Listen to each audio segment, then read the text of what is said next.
Ya, entonces en el temario está puesto el tema de subdivisión, pero hay que entender que la subdivisión, conforme lo determinado nuestro tribunal registral, es un acto que se produce fuera de registros, ¿no? En el hecho que uno solicite una resolución municipal de subdivisión y ésta sea concedida, ya tiene un criterio por la cual puede ser amparado este acto en registros públicos. En la medida que uno construye una edificación que por el sistema de edificación son dos casas contiguas, de hecho ya existe una subdivisión.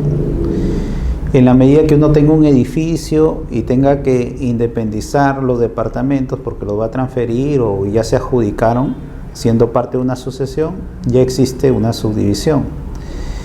En el hecho que uno lleve el proyecto de habilitación urbana y este predio rural o rústico lo convierta en zona urbana, ¿no? Y se aprueben los aportes y los lotes exclusivos, ya contamos con subdivisión. Entonces, varios supuestos u hechos jurídicos determinan lo que es la subdivisión. También puede ser ordenado, a pesar que el juez no es el que controla, conforme la Constitución, conforme el Código Civil, ¿no? La densidad no controla la administración en cuanto el derecho urbanístico que debe imperar dentro de un distrito. Sin embargo, al ser su función jurisdiccional y tener el juez atribuciones que determinan derechos, también puede determinar en la subdivisión, ¿no? Y estos tienen que ser acogidos. Entonces, también entidades administrativas, municipales, entidades judiciales, los notarios públicos, cuando uno se va y prescribe parte de un predio y en todo caso tú quieres deslindar, ¿no?, de la demás área del predio, también se producen las subdivisiones. Pero estos hechos jurídicos, cuando son amparados por registros públicos, nuestro reglamento lo cambia de denominación y lo llama independización. Entonces, había el criterio registral que era disperso en referencia a que se debe cobrar subdivisión y a la vez se cobraba independización. En la actualidad solo se cobra independización, ¿no?, por cada partida que se va a desmembrar.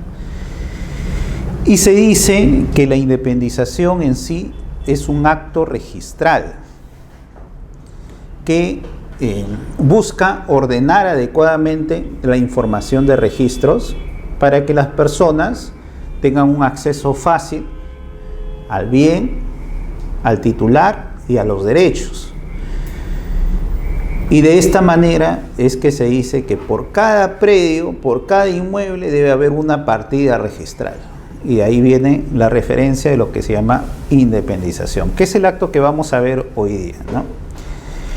Entonces, lo que les hago referencia, que por cada bien, por cada predio debe haber una partida registral, es una de las características de nuestro sistema registral, en particular peruano, que acoge diversos principios registrales normados por el derecho, ¿no?, en diversos supuestos jurídicos conforme lo que esté buscando el país, el fin que busca el registros en ese país y lo que persigue registros en cuanto a la información que brinda. En el caso de nosotros, ya habíamos dicho, nuestro registro es un registro jurídico. Lo que brinda es seguridad jurídica en dos ámbitos. En el ámbito dinámico, para que la gente pueda contratar en base a lo que la información que uno saque de registros.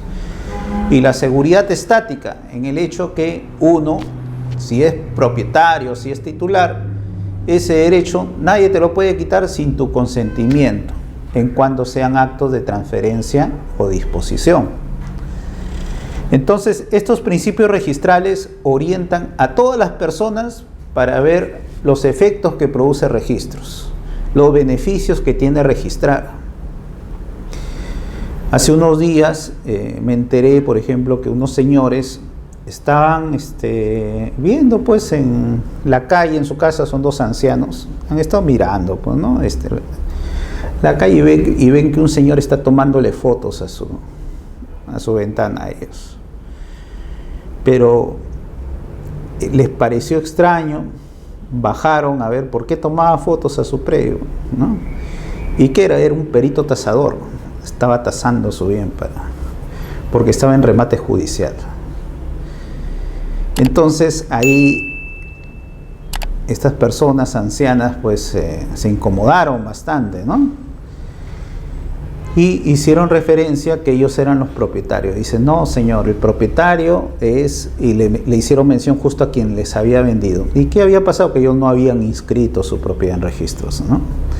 Y este señor, que estaba siendo embargado en la vía judicial con una medida cautelar de remate de sus bienes, entonces se buscaba pagar esa deuda, o en todo caso garantizar esa deuda con el remate del bien.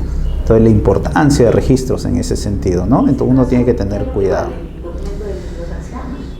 Claro, y de ahí viene que cuando el artículo 2022 en su segunda parte dice, en derechos de diversa naturaleza prima el derecho común. Eso que es confuso para los abogados, más confuso debe ser para las personas que no son entendidos en derecho, ¿no? Entonces cuando uno lee el artículo 2022 en la segunda parte, dice, ¿y qué cosa es derecho común? ¿Qué son derechos de diversa naturaleza? Y ahí viene. Nuestra normativa civil acoge derechos reales en base a los bienes y a la relación que tiene una persona con el bien. Entonces dice, yo soy propietario del bien, entonces, ¿qué cosa tengo yo? El Estado me otorga un poder jurídico, o sea, un poder que no lo vemos, ¿no? Pero lo imaginamos, que me permite usar, disfrutar, disponer, reivindicar sobre el bien. Y en contratos entre personas, nosotros en nuestra relación diaria, ¿no? Hacemos actos o negocios jurídicos diariamente. Cuando me voy y me compro un lapicero, ¿no? Cuando estoy me comprometo a una relación filial, matrimonial, también, ¿no? Establecemos ciertos tipos de actos o negocios jurídicos ahí. En esos casos son actos jurídicos, no negocio, porque el matrimonio no hay que verlo como negocio, ¿no? Supuestamente, pero bueno, o un mal negocio quizá para algunos, pero bueno, pero son actos jurídicos y que conllevan relaciones entre personas. Y esas relaciones entre personas, el derecho los enfoca como relaciones jurídicas. Entonces dice, el derecho solo incide en aquellas relaciones jurídicas entre dos, ¿no? Donde se protege un bien jurídico tutelado.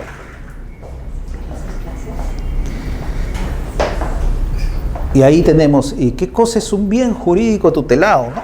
Hay que normar. Por ejemplo, cuando uno adopta a una persona, ¿no? Entonces te crea responsabilidades a ambas personas, ¿no? Uno, si es un menor de edad, pues tienes que ejercer el derecho de patria potestad sobre el mismo, ¿no? Y tiene responsabilidades. Y en cuanto al menor de edad sobre la persona, bueno, la referencia de tener que respetar en cuanto a lo que a la investidura que tiene el papá, y en todo caso ayudarlo, coadyuvar en todo caso a esa relación. Entonces hay deberes y obligaciones entre ambos. Cuando uno compra también, ¿no? Por ejemplo, cuando yo compro un inmueble, en este caso de los viejitos, ellos compraron el inmueble. Y en nuestro Código Civil hay un deudor. ¿Quién sería el deudor? El deudor sería el que les vendió el inmueble. ¿Por qué? Porque ellos al comprarlo ya pagaron el inmueble. Entonces, el deudor, la persona que vendió, debería haberles a ellos formalizado la compra-venta. En este caso, seguro puede ser que ya haya estado formalizada la compra-venta. Y ahí quedó en referencia al deudor, que es el vendedor, ¿no? Y a ellos, como nuevos propietarios, al ser la transferencia de propiedad netamente obligacional, la sola obligación de transferir hacia el acreedor propietario del letrado. Los viejitos ya son propietarios, porque ya tienen el documento de la compra-venta y ya hicieron el contrato de compra-venta.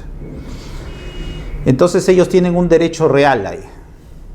Pero esta persona que les vendió tenía un derecho obligacional seguro con una entidad financiera. ¿Quién será el que les está embargando? ¿No? Debería ser como en rentas, descargar en registros públicos la propiedad. Podría ser. Hay muchas, incluso modificaciones, proyectos de modificaciones del Código Civil que dicen que cuando el bien esté registrado, desde ahí los bienes registrados ya deberían ser constitutivos las transferencias, ¿no? Hay proyectos que tienden a eso.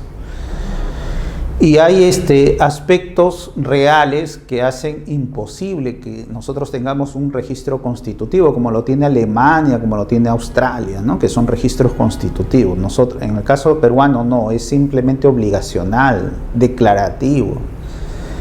¿Por qué? Porque en Lima nomás, por ejemplo, cuando hubo esta tendencia del otro sendero, ¿no? Donde se buscó, se acogió por intermedio del Banco Mundial solvencia para poder formalizar mediante esta comisión de formalización de la propiedad informal y el registro predial. Todas las personas que quedaron formalizadas en esos actos ya eran propietarios con ese acto administrativo.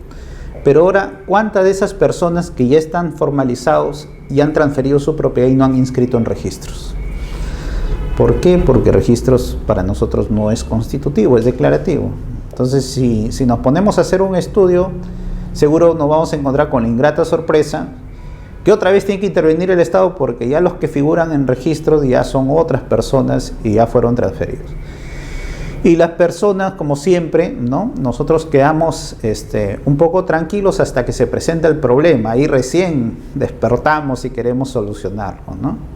En este caso, supongo que los señores lo primero que van a hacer inscribir su derecho de propiedad para que no les vuelva a pasar esto. Y en todo caso, bueno, ya en la vía judicial va a tener que descartarse pues la tercería, ¿no? El levantamiento de afectación para que ellos no se vean perjudicados en cuanto a su derecho de propiedad. Y en este supuesto, el derecho de propiedad, que es el derecho real sobre el bien de los señores, de estos viejitos, ¿no? Es mayor o es más integral, o sea, tiene más poder que un derecho obligacional del anterior propietario con otra persona. Que si bien se inscribió el embargo, sin embargo, al ser un derecho obligacional, no priva al derecho real que esas personas ya adquirieron el bien y son los nuevos propietarios, a pesar que está registrado en registros públicos. O sea, no tiene esos efectos jurídicos que habíamos hablado, ¿no? ¿Se había quedado en escritura pública o en qué? Puede ser que se haya quedado, no sé, solo me enteré de lo que había pasado y es algo que pasa diariamente. Si se queda en contrato privado, ¿tiene menos peso que la escritura? Yo supongo que sí, yo supongo que va a ser más difícil probar más difícil probar el acto. ¿Por qué? Porque la participación del notario público en un documento privado, por ejemplo, al menos otorga fecha cierta e identifica a las personas en un documento privado. Entonces ahí tendría mayor valor. Pero si no ha legalizado las firmas el notario y solo se quedó en un papel, en una minuta, o fue verbal, entonces ¿cómo probar ese hecho, no? Un documento privado o algo, o una escritura y ellos pensaron que ahí estaba. Exacto. Si hubiera sido escritura pública, mejor aún, porque la escritura tiene más efectos, porque la escritura lo redacta el notario.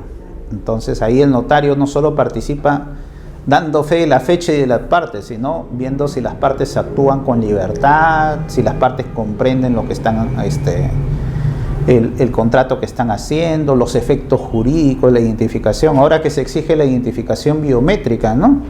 En cuanto a la identidad de las personas y otros aspectos más que trae y ventajas que trae la escritura pública en referencia a un contrato privado. Entonces, acá tenemos pues el imperio de un derecho real no inscrito, ¿no? En contra de un derecho obligacional inscrito, que es el embargo.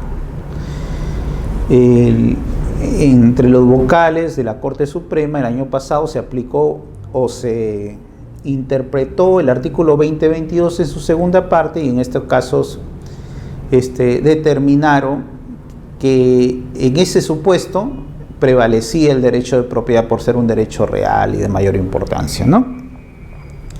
Y se oponía a pesar que el derecho obligacional estaba inscrito. Entonces, para que gente no se vea desamparada en sus derechos. Entonces, depende de lo que busque el registro, nosotros acogemos principios registrales. Y estos principios registrales nos orientan a todos, incluso a los registradores que están a cargo de la calificación de los títulos. Por ejemplo, un registrador en un registro jurídico primero califica el título y si todo está correcto, lo inscribe. Un registrador en un registro administrativo te recibe el título, lo sella y lo guarda, nada más. Y ya está inscrito. Entonces es diferente. ¿Y qué pasa con la legalidad en ese caso? Ya, después lo hace. Después que haya saca un muestreo y vamos a ver si son correctos o no, ¿no? Entonces te vienen ahí diferencias. El de nosotros se produce el acto de inscripción que les expliqué, ¿no? Sacar del negocio o del contrato lo más relevante para que la gente pueda contratar. En un registro administrativo viene el archivamiento, simplemente. Ahí no hay lo que se llama inscripción. Entonces, estos principios registrales son los que nos orientan. Hay un principio característico del derecho peruano que está normado en el Reglamento General de los Registros Públicos, basado en este principio de especialidad o determinación. Entonces, bajo este principio, los registros se van a organizar en referencia a un acto, a un hecho, a un derecho, a una persona, etc. Y son importantes conocerlos. ¿Por qué?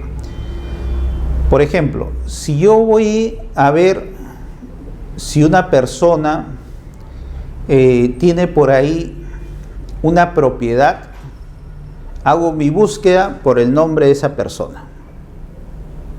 Acá en registros públicos es así, ¿no? Uno hace su búsqueda y le aparece una relación de partidas. Y cuando te das con la sorpresa, cada partida tiene una dirección diferente. Entonces, en base a eso vemos que en el registro de propiedad inmueble la organización está en base al bien inmueble. Ahí se llama folio real, se llama, porque es en base al inmueble que se va organizando la publicidad. Si yo quiero saber si esa persona tiene alguna empresa, voy a hacer la búsqueda y me va a salir el nombre de las personas jurídicas donde él pertenece, o es asociado, o es socio. Entonces, ahí en personas jurídicas, el principio de especialidad no es por la persona natural, sino es por la persona jurídica constituida. Es un registro personal, organizado en base a cada persona jurídica. Si yo quiero saber si esa persona ha dado en garantía un bien mueble, me voy al registro mobiliario de contratos y ahí va a salir la relación de partidas donde esa persona ha firmado contratos mobiliarios. En los contratos mobiliarios prima lo que se llama el registro, no en base a la cosa, no en base a la persona, sino en base al acto o contrato obligacional. Se llama principio de causalidad en ese caso. Entonces, depende lo que busque registros, cómo se va organizando eso.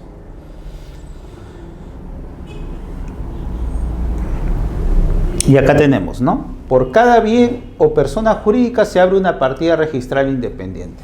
Por cada bien será en el registro de propiedad inmueble, en el registro de bienes muebles también será por cada bien. Por cada persona jurídica en el registro de personas jurídicas, ¿no? En el caso de personas naturales, por cada persona natural. Y otros elementos, como le digo, por ejemplo, en el caso de garantías mobiliarias, ¿no? Que también tenemos otra forma como organizar registros. Y todo basado en el principio de especialidad. Ahora vamos a centrarnos a lo que son el registro de predios. ¿Y por qué existe este acto de independización? Que, como le digo, así lo llamamos a nivel registral, pero tiene su origen fuera de registros por diversas causas de subdivisión. Entonces, el registro de predio está integrado, dice, por partidas registrales. Estas partidas registrales van a comprender la información de todo lo que es el bien inmueble. Por eso se dice folio real, ¿no? Por cada bien inmueble se va a abrir una partida registral. La ventaja que tenemos, a pesar de que contamos con el folio real, es que también tenemos dentro de cada partida registral la organización por rubros, lo cual me permite dar mayor claridad todavía a la información que brinda Registros Públicos. Antes, cuando se inicia registro de propiedad inmueble, año 1888, ¿no? La tecnología ni siquiera era el lapicero, era el tintero, ¿no? Entonces empezaban a escribir los registradores en libros. Y esos libros hacían que las inscripciones, cuando ustedes pueden, si tienen la facilidad de acceder a partidas antiguas, van a ver los tomos, van a ver, primer acto dice inmatriculación, y te describe todo el predio. Y después, asiento número 2, viene, puede venir un embargo. Asiento número 3, puede venir una hipoteca. Asiento 4, puede venir otra compra-venta. Y así sucesivamente, sin que esté ordenado por rubros. Esto hace que cuando uno haga el estudio de partidas, tiene que empezar a hacer su tablita y empezar a separar compra-venta, asiento 1, asiento 5, asiento 6, del folio tanto, del tomo tanto, porque de tomo a tomo va pasando. Asiento B también he visto. A veces cuando se confundía ponían asiento B, pero bueno, sí.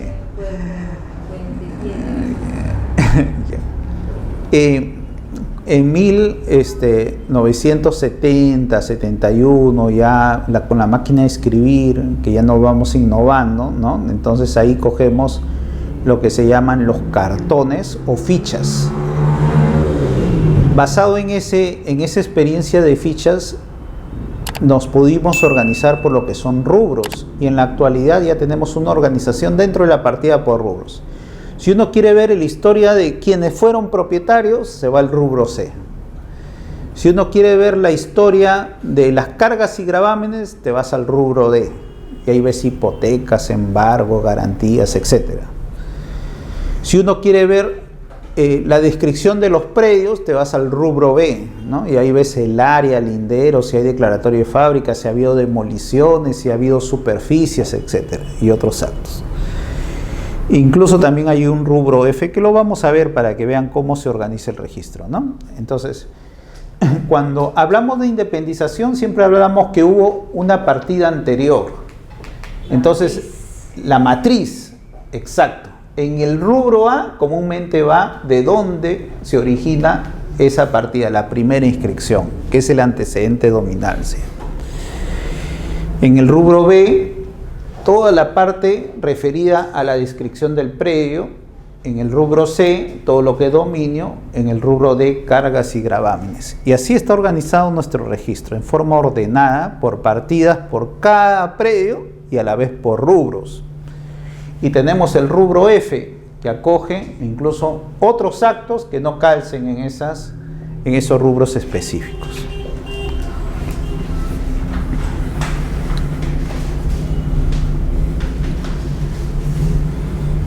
Todo eso lo pueden ver ya en sus diapositivas. Entonces, independización es un acto registral basado en este principio del folio real. ¿Qué se busca? Que por cada partida se dé información de un solo predio. Si ese predio en la realidad es subdividido, entonces registralmente se va a tener que inscribir una independización. Y se va a independizar en una partida diferente la parte que se subdivide, y en otra partida la parte, el otro lote. Y lo que va a quedar es la partida matriz, ¿no? Entonces, eso se llama independización, organizado bajo el folio real. O sea, yo tuve una partida de, supongamos, 1000 metros cuadrados, pongamos, ¿no? 1000 metros cuadrados.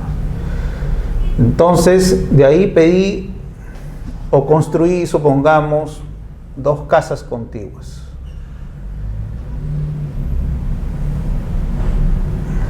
¿No? Acá se produjo una subdivisión de hecho.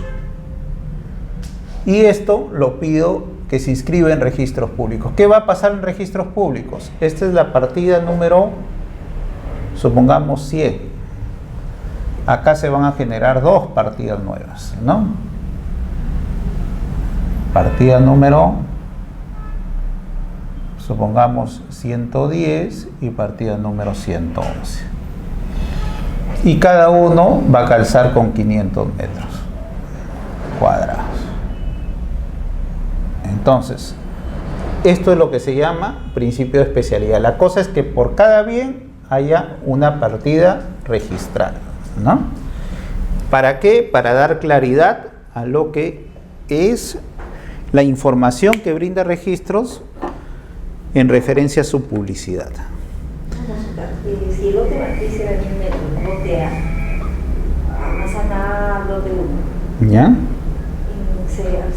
dividirse, se subdividiría en 2 lotes. Así es. O sea, es una subdivisión. Una subdivisión, exacto. Las subdivisiones las hacen municipalmente. Podría ser municipalmente, podría determinarlo un juez, una resolución judicial. Pero con esto, podría ser por un proceso de regularización de edificaciones, claro, por un verificador. Sí, así. También Porque podría darse. Yo he visto partidas en las que sí decían sublote, subdivisión, o sea, quiere decir que ya no hay nada común. Porque Exacto. uno entiende cuando hay independizaciones que va a quedar el terreno común, pero en este tema no eran terrenos comunes, ya eran independientes, cada uno con su partido. Sin embargo, es como si hubiera hecho de frente a registros públicos y no pasó por el tema municipal. No pasó por el... Exacto. Yo lo confundí ahí con los años para atrás, ¿es independización o es subdivisión? Me decían, no es subdivisión, puesto que no lo ha hecho la municipalidad, es independización. Pero ustedes tenían en registros, o sea, cuando se registraba, tenían todo el tema, toda la forma, que era como una subdivisión. Sí. Yo me confundía, ¿qué es subdivisión? Por eso es bueno, mira, por eso es bueno esta clase, ya te aclaró ya. Siempre en registros el acto va a ser independización, siempre va a ser independización, en registros. Que se puede originar por una subdivisión extrarregistralmente. Puesto que se iban de frente a la independización, pero no cumplían con la normativa. No se cumple. Hay algunos tipos de actos de independización, ¿no?, que se originan sin intervención de la municipalidad. Y hay otros actos que sí tienen que originarse por intervención municipal. Entonces de ahí viene la referencia, ¿no?, que ¿por qué hay excepciones donde no interviene la municipalidad? Porque son normas expresas, normas excepcionales. Por ejemplo, la regularización de edificaciones, donde el control de la densidad, el control de los parámetros, etcétera, lo realiza el verificador. Y hay otros que sí es por trámite administrativo, cuando uno ingresa a un FUGO vía municipal, ¿no? Entonces, mediante todo un trámite, un procedimiento administrativo, se llega a determinar este acto de subdivisión, pues, y que acoge la independización. También puede ser por mandato judicial, ¿no? Entonces, esto es un caso de subdivisión plena. Hay otro caso que podría ser que por prescripción, ¿no?, yo prescriba 100 metros cuadrados. Y acá quedan los 900 metros cuadrados, ¿no? Entonces, en base a esto quedará una partida registral y sobre esto se abrirá otra partida registral, igualito. También se puede producir ese caso, ¿no? Y hay otros supuestos más cuando tenemos, por ejemplo, esta propiedad horizontal, que cuando uno va al Código Civil, te dice, propiedad horizontal, se rige por la ley de la materia, lo único que te dice el Código Civil. Para abogados es difícil saber cuál es la ley de la materia. Para personas que no son abogados, supongo que peor todavía, ¿no? Que dice la ley de la materia, y uno se pone en Google a ver la ley de la materia en base al derecho peruano, ¿cuál será? Entonces no sabemos, ¿no? Pero actualmente las normas que rigen el derecho de propiedad horizontal están dadas por la ley 27157, su reglamento, el decreto supremo 035/2006, ¿no? Están dados por directivas internas, resolución 340 del 2008, entre otras directivas más que van a regir todos estos trámites de procedimientos de regularización de edificación. Todo eso lo vamos a ver en estas clases, ¿eh? Son para aclarar nomás algunas cositas. Entonces, acá, por eso, el concepto que da el reglamento de inscripción de registro de predios es general, ¿no? En abrir una partida por cada unidad inmobiliaria, por ejemplo. No te dice si es terreno, no te dice si es inmueble, ¿no? Si es construido, si no está construido. Lo único que te dice por cada unidad inmobiliaria. Puede ser producto de una habilitación urbana, cada lote vendría a ser unidad inmobiliaria. Producto de una subdivisión, ¿no? De hecho, cada sublote, una unidad inmobiliaria. Producto de una regularización de edificaciones por cada inmueble. Producto de un reglamento interno, ¿no? O sea, se puede desmembrar un terreno incluso con edificación o sin edificación. Y acá te da otro supuesto, que es el de la propiedad horizontal, o consecuencia de la inscripción de una edificación sujeta a regímenes de unidades inmobiliarias. ¿Cuáles son los regímenes? El régimen de propiedad exclusiva y propiedad común y el régimen de independización y copropiedad. Son dos regímenes que actualmente contamos en base a la ley 27157, ¿no? En base a esta norma. Hay dos regímenes que cubren. Y ese es el concepto que uno puede interpretar de lo que es el reglamento de inscripciones de registro de predios, ¿no? El 27333. La 27333 está dado más que todo para prescripciones adquisitivas de dominio, ¿no? Está dado para lo que son títulos supletorios, para lo que son rectificaciones de áreas y para regularización de edificaciones para efectos de efectuar lo que se llaman las subdivisiones y acumulaciones de unidades inmobiliarias. Así es, en base a eso. Entonces todo se complementa con el reglamento de inscripciones de registro de predios. Pero cuando se habla de regímenes, ahí sí no entra la 27333. En caso que se independizan así dos terrenos de 60-60, en un principio era una sociedad conyugal que vende una parte a una sociedad conyugal también, pero no la inscriben en registros públicos puesto que el registro estaba con una matriz, no había una subdivisión.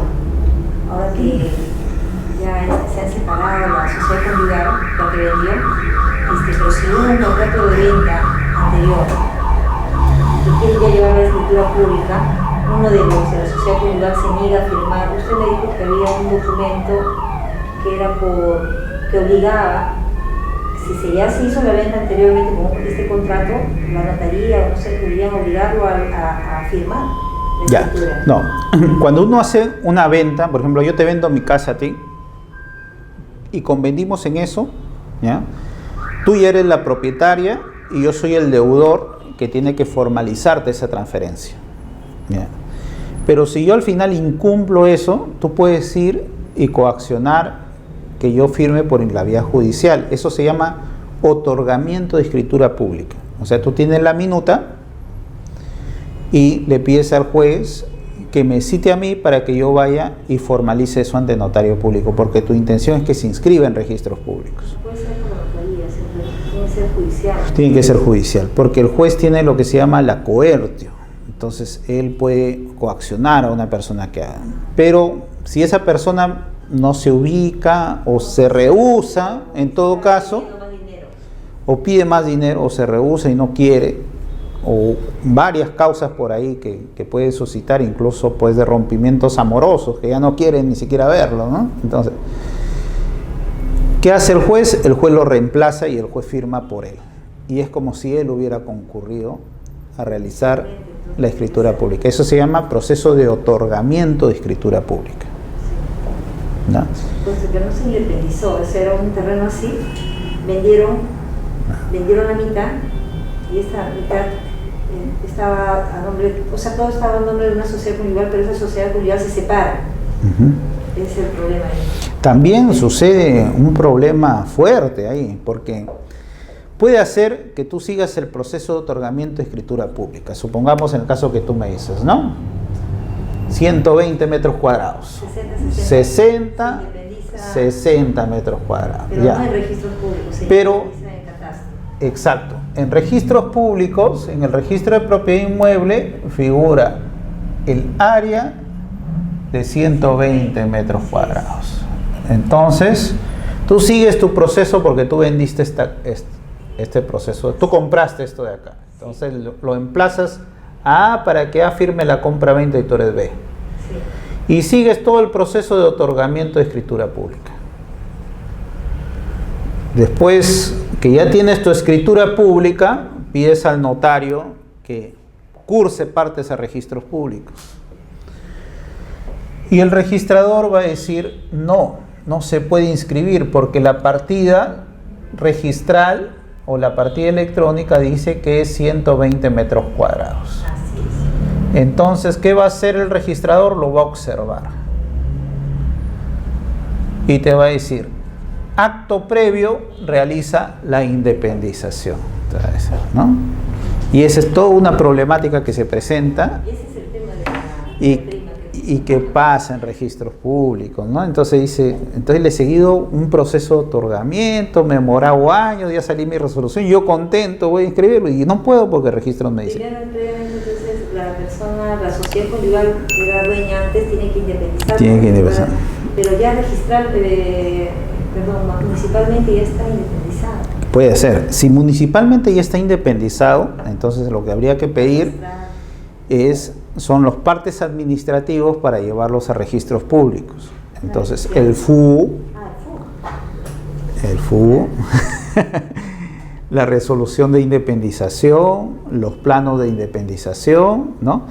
Y si el proceso en la vía municipal solo lo ha hecho A o solo lo ha hecho B, el consentimiento del otro copropietario. No, ya están, los dos ya tienen su autovalúo.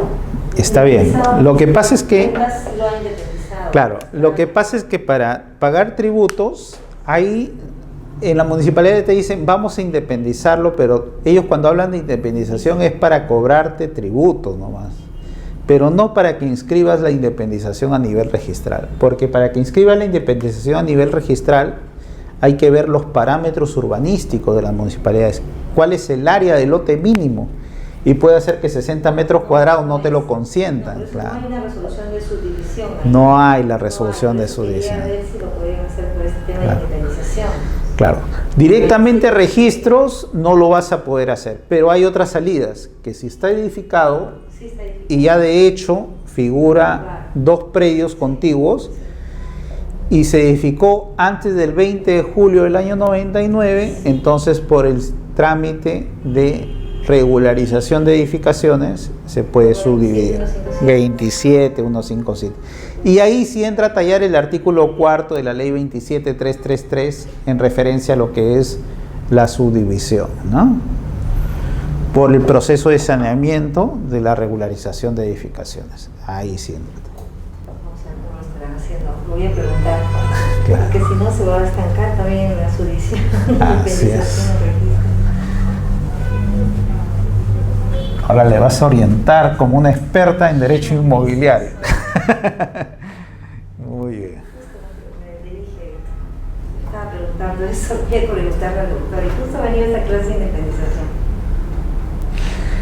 En el ámbito registral, el registrador al independizar siempre tiene que hacer referencia de la partida matriz, de dónde proviene.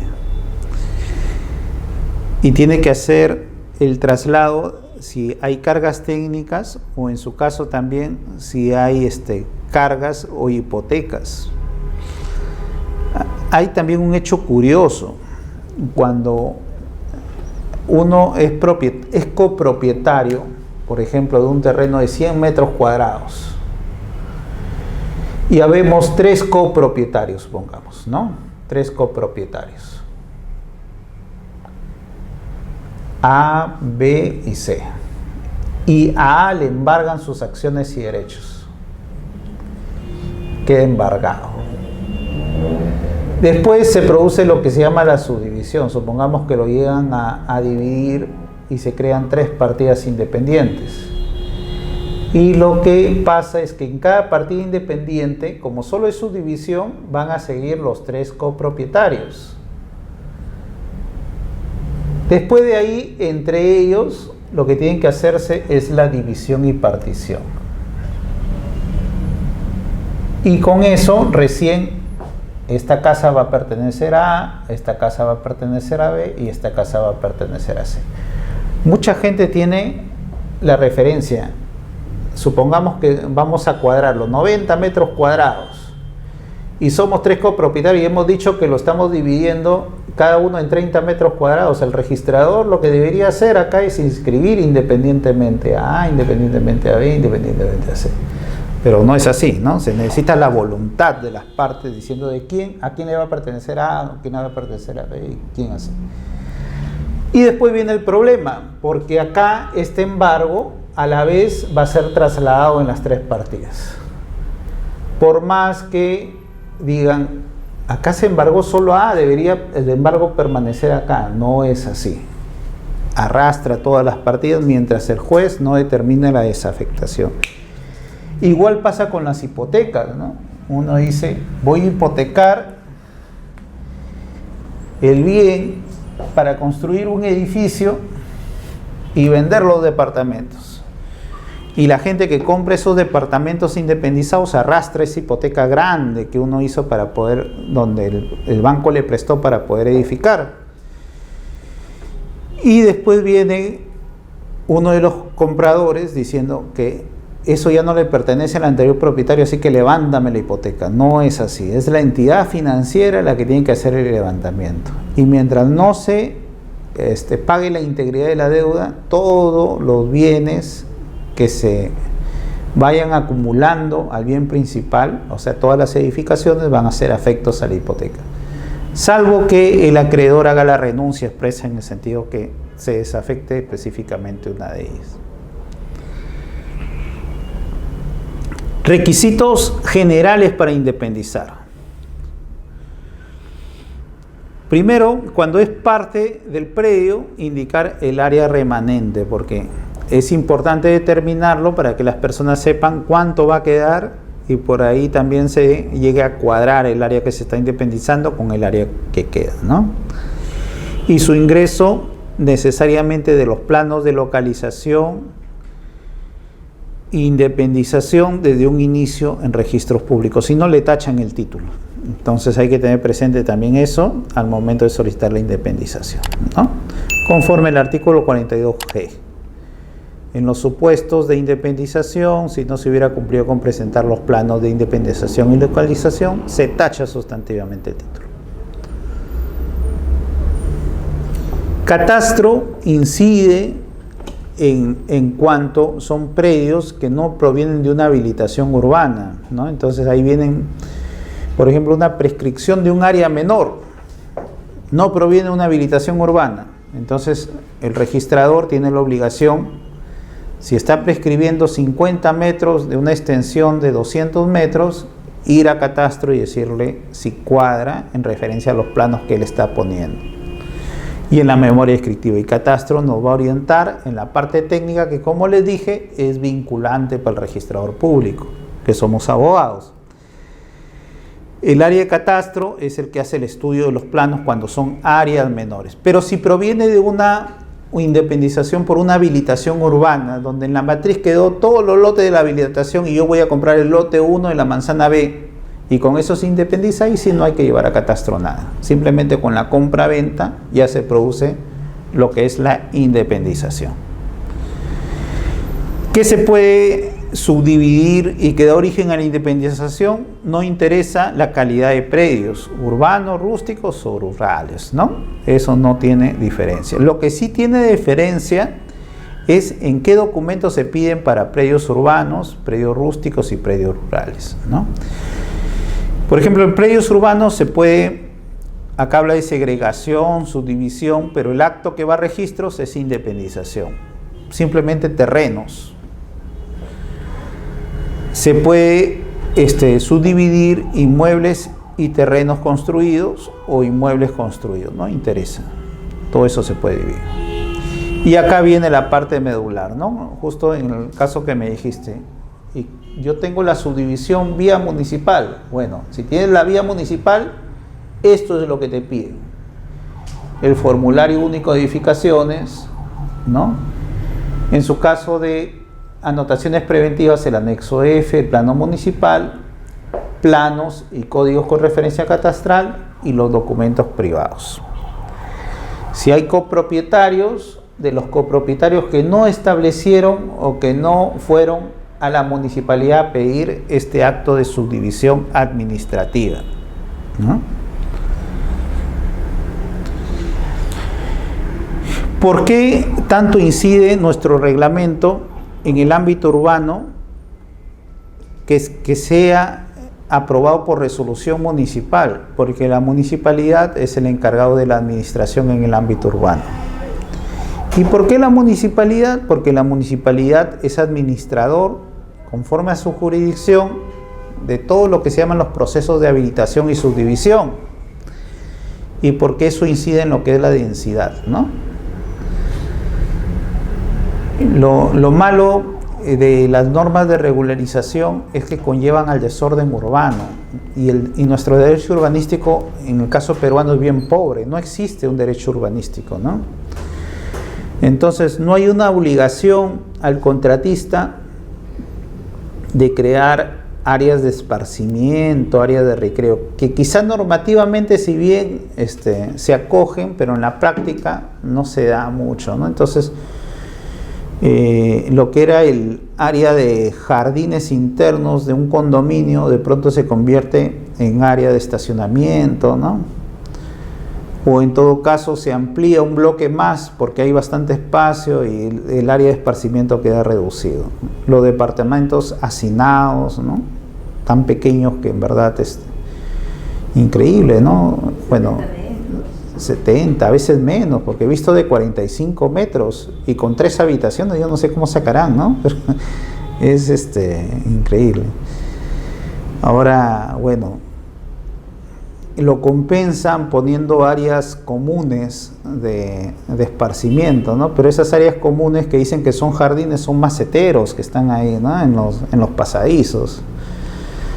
Dicen piscina para niños, que parece una fuente, ¿no? Que no, y con la cantidad de población que hay dentro del complejo urbano, pues no habrá pececitos nadando, pero no niños ahí, ¿no? Entonces, bueno, la zona de parrilladas, etcétera, entonces hay que determinar bien. Ahora, lo peligroso es que si está estructuralmente mal edificado,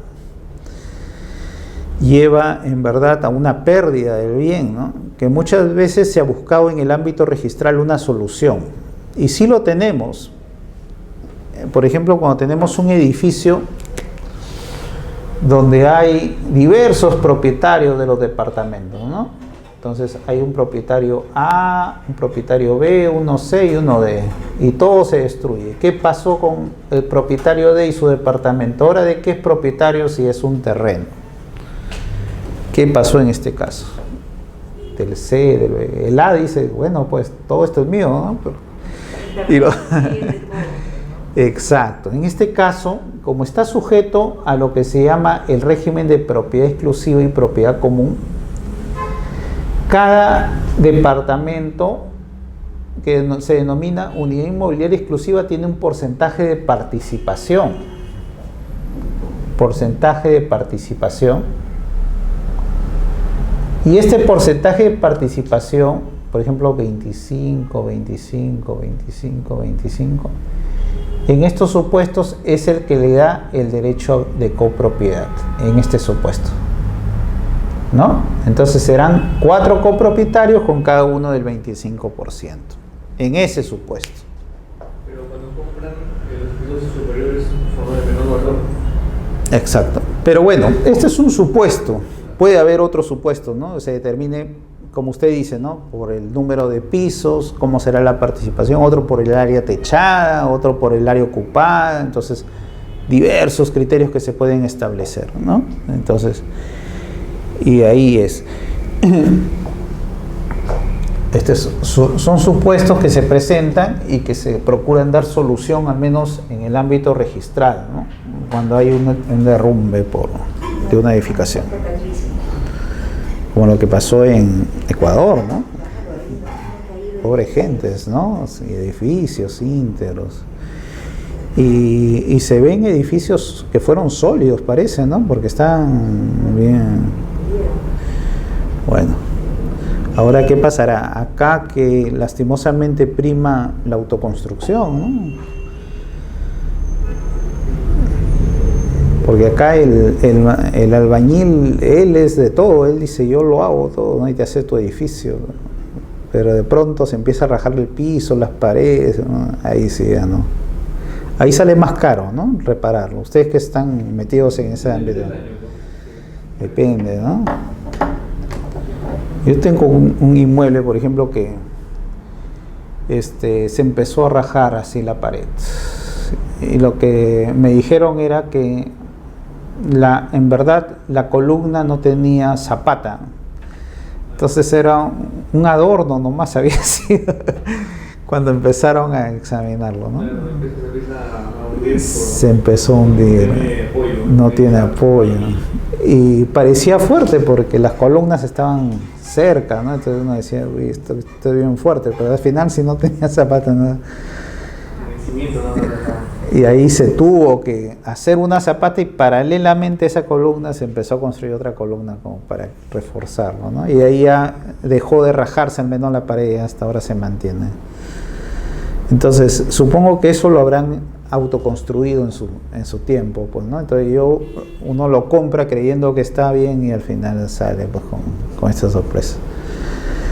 El peligro también es que si uno se descuida de esto, le llega la responsabilidad civil en el caso que hay un derrumbe y ocasione daños a terceros, ¿no? Entonces, o sea, no solo puedo atribuir a que yo no tengo responsabilidad porque eso lo construyó el anterior propietario, no, tú eres el propietario y hay una responsabilidad civil ahí objetiva que se llama, o sea, no necesitas tú tener intención, basta que tú seas el propietario y tú tienes que responder por los daños. Entonces,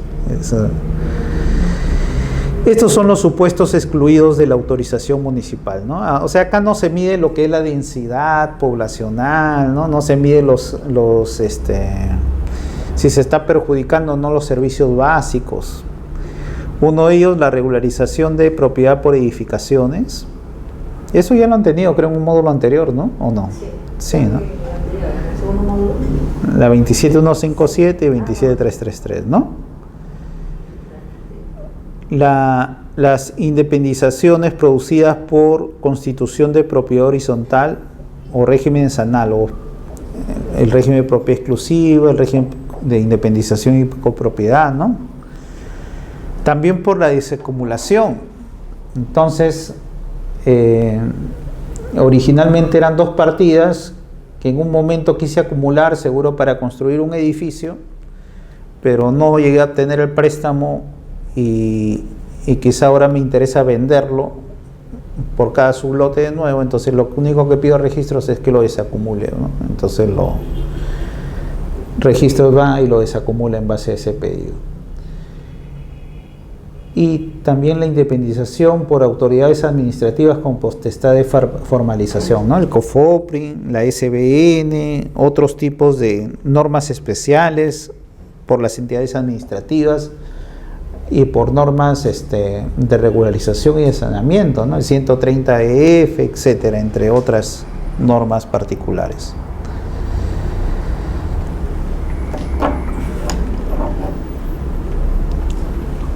Hay un tipo de independización o subdivisión que te da las municipalidades cuando hay proyectos de hacer, por ejemplo, edificaciones tipo quinta.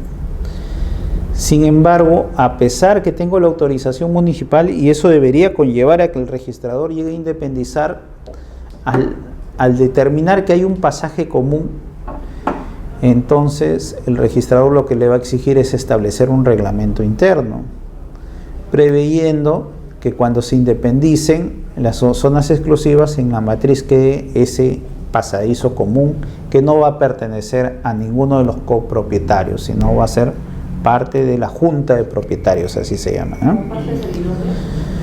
Antes, que no existían los regímenes, solo existía la servidumbre, que el Código Civil también lo contempla, ¿no?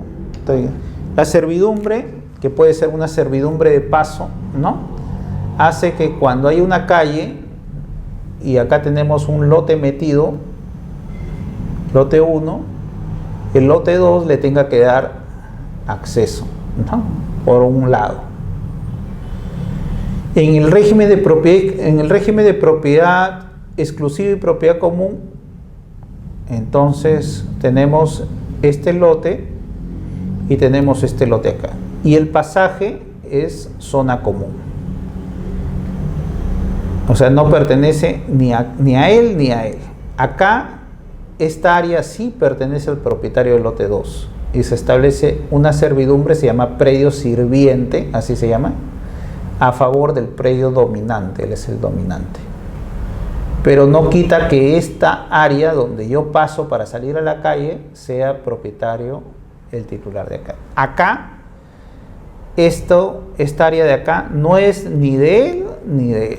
Es parte de la junta de propietarios.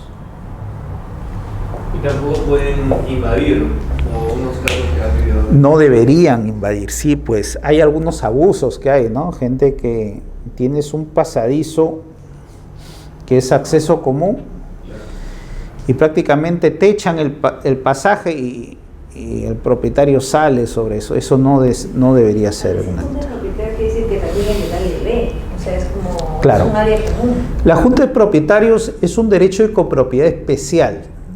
No es igual al sistema de copropiedad del Código Civil, sino es especial. Por ejemplo, en la junta de copropietarios no existe la división o la posibilidad de la división y partición.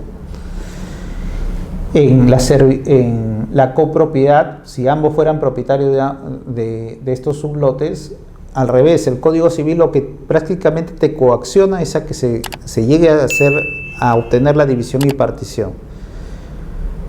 Al derecho patrimonial le conviene que no haya copropietarios, porque el haber copropietarios es toda una problemática y tenemos experiencia los que vivimos en edificios. Si por ahí alguien no pagó el agua, no pagó la luz, todos nos perjudicamos. Sí, ese es el problema. Ahora lo están haciendo por cantidad de personas que viven en el predio. Yo digo, eso no conviene, porque hay que estar dividiendo entre la cantidad de personas y multiplicando. Claro. Hay porcentajes de participación y porcentajes para el pago de los servicios. Entonces son dos sistemas de porcentaje. ¿No debería ser con el reglamento interno que nos rija? Eso debe estar dentro del reglamento interno. O sea, en el reglamento interno tiene que decir, por ejemplo, porcentajes de participación por el área ocupada de cada terreno. Claro, 10%, por ejemplo, 10%. Son 10 departamentos. Pero porcentajes para los servicios comunes. Entonces ahí puedes poner, por ejemplo, depende del número de personas que vivan en cada departamento. Entonces, bueno, pero podrían ustedes solicitar esa modificación. Claro, claro que sí. Eso ha salido a raíz de una reunión y quieren que sea por cantidad de personas que viven, pero eso es cambiante. Puede ser que una persona viva, 2, 3 personas, un día se van, viene otro que tenga uno, o sea, no es cambiante. Ya en asamblea lo determinarán, pues en ese mes cuánto debería pagar cada uno o cada departamento, pero tiene que ser sí algo bien activo por parte de la Junta de Propietarios. La idea ahí es pues que una persona que vive sola no pague igual que una persona que a veces viven 3, 4 familias dentro de un mismo departamento, ¿no? Lo que se ha optado es que se ponga un medidor independiente para que cada uno tenga su medidor de agua, su medidor de esas eso a la larga, eso es lo que busca el Código Civil. Siempre busca que haya un propietario por cada unidad inmobiliaria, un derecho por cada unidad, porque cuando se comparte cosas comunes viene toda la problemática. Están viniendo. O pagan por 6 y el otro paga por 1, o sea, paga 100, más de 100 y el otro paga 30. Así. Entonces están reclamando y lo que están diciendo es mejor que hay que sacar un medidor cada uno. Como son 10 personas, Claro. no es fácil. O sea, vamos a ver qué queda. Pero yo creí que el reglamento era que se tenía que regir el reglamento interno. Si es 10%, debería quedarse 10% y no por la cantidad de personas. O sea, que había algo que lo obligaba a Sí. Usted me dice que hay que hacerlo formal. Si pasa por cantidad de personas, tiene que haber un reglamento que diga eso. El reglamento interno, ahí establece, depende del régimen que te encuentres, cómo va a ser tu participación y todo lo decide. Por eso es que el Código Civil dice, o para el derecho patrimonial privado, No, hay un estacionamiento de helicópteros al frente. Sí, del hospital. Hoy día, esta noche hemos sido premiados es todo un espectáculo afuera. Sí. Pero ojalá que hoy día no toque las pruebas, porque a veces hacen pruebas y toda la noche paran viniendo de diversos lados a ver. Doctor, en el caso de áreas comunes que invaden, ¿cuál es la acción que debería tomar los otros vecinos, ¿no?, que se están perjudicando, digamos? Claro, de pasadizo. Primero, los pasadizos no son de nadie, ¿no? Los pasadizos son comunes de todos. Entonces, para uno invadir eso o una zona común, tiene que desafectarse. Si no te desafectas, todos tienen el derecho a pedir que respete su zona común. En ese caso, ya en la vía judicial se accionará, pues, ¿no? Claro. Y en todo caso, si uno dice, pero este jardín es mío porque nadie tiene acceso a este jardín, ¿no? A veces lo cercan, ponen ahí su parrillada, cosas así, pero oiga, ese es un jardín común, es de todos. O sea, cualquier persona puede ingresar por ahí, ¿no? Pero también, así como uno exige que es zona común de todos, también la cuota de participación también tienen que participar todos. Eso es bueno. En estos procesos de los regímenes, como le digo, es una copropiedad especial, es indivisa mientras existe el régimen. No se pueden apropiar, no se puede hacer la división y partición mientras se da. Está en el ámbito de la publicidad, lo que es reglamento interno tiene una publicidad especial, que no solo se enmarca en lo que dice el asiento de inscripción, sino ahí sí que hay que ir al título archivado para saber todo el contenido. Hay que creo que visita el área esa común. Claro. En el título archivado ustedes van a encontrar lo que dice reglamento interno y ahí van a ver régimen de propiedad exclusiva, propiedad común o régimen de independización y copropiedad. Tienen efectos diferentes, jurídicos discrepantes, ¿eh? Por ejemplo, en el régimen de propiedad exclusiva y propiedad común, ¿no? El régimen de propiedad exclusiva y propiedad común. En este caso, un hecho característico vendrían a ser los edificios, donde el suelo es común. Y el otro régimen de independización y copropiedad, por ejemplo este de acá.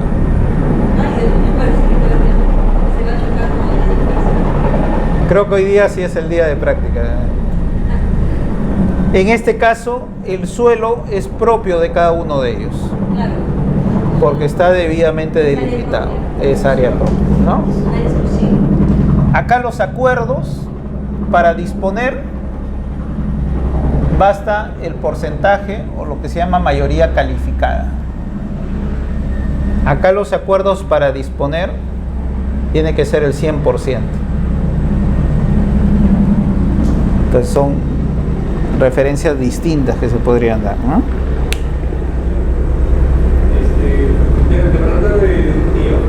¿Ya? Tiene dos bloques, ¿no? Está amplio, el bloque que está en la calle, hay un tragaluso, y el bloque 2. Y el primer piso, bueno, sí es el corrido, digamos, la actividad del área comercial. ¿Ya? Pero en los años, son dos, hay un pasadizo, ¿no?, que conecta los dos bloques. Hacia un lado, construyó encima del pasadizo. Del primer piso. Era como un tragaluz, es una área hueca, pues, ¿no? Ha construido sobre él. Y eso no debió haber sido. Sí. Eso incluso es imprescriptible, ¿eh? O sea, no, él no puede decir, no, porque yo llevo acá ya más de 20 años y nadie me ha dicho nada. Yo soy propietario, no, porque es zona común. Y ahora en el fondo del patio, como hay un edificio antiguo que no hay hecho tan elevado, entonces están haciendo sus cisternas, ¿no? Pero claro, no están afectando la circulación. Pero por ahí uno de ellos lo empezó a acercar. Entonces, también se está apropiando de zona común. Yo digo, pues, tío, ¿sabes qué? Realmente con sus compañeros, con los vecinos, y toman fotos porque ahí se ve claramente, ¿no? Cómo estaba inicialmente, que es un muro nuevo, o sea, se nota.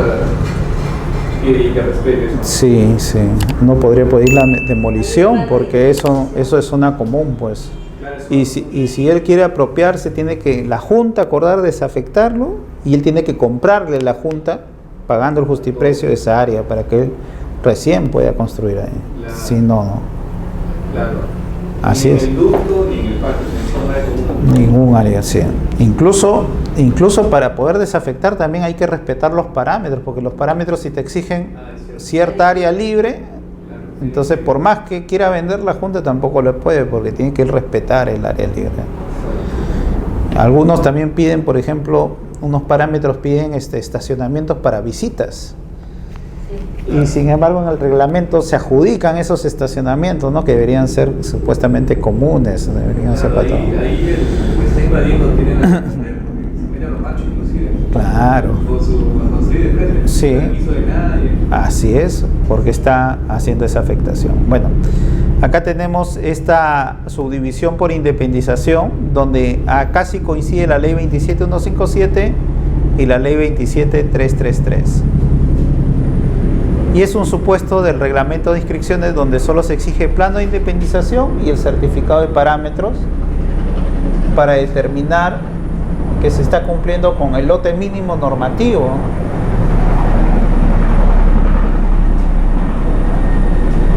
para lo que es independización. Yo creo que no vamos a poder continuar por la bulla, ¿no? Creo que mejor lo dejamos ahí y continuamos la próxima clase y ya incidimos un poco en estos temas. ¿Ya? Nos vemos. Gracias.